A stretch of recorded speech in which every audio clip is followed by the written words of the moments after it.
what I have proposed is competing currencies. And the states could do this. The states have the power to make gold and silver coin or tender in payment of debts. That's a constitutionally reserved power of the states. So the states could set up a gold and silver depository. They could pass statutes saying that the gold and silver in this depository will be used as legal tender within our state, commercial transactions, taxation, so private sector, public sector transactions. And we will have a unit that might be whatever, the Troy grain, let's say, a physical unit of gold and silver. And it will be computerized so we can make transactions in a millionth of a grain, a billionth of a grain, and so forth. For the first time in history, we can have a gold and silver system that actually functions, because in the past you had gold and silver coins and there were only certain sizes. What did you do in between?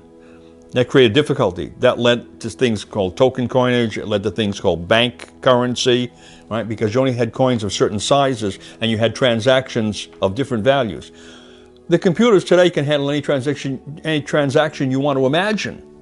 So now we can have bread being sold in gold or in silver, right? Because we can have extremely small amounts of gold in computer transactions. The gold never leaves the depository. It just changes hands on the accounting books, right?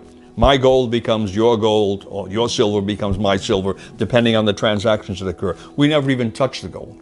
So the states could do this, and they would then have a stable basis for state taxation and spending, and they would then create a stable basis for people to make transactions within the private economy, which would, of course, be tied into the state taxation system and tied into the state expenditure system. So the whole thing could be made to run on a gold and silver basis.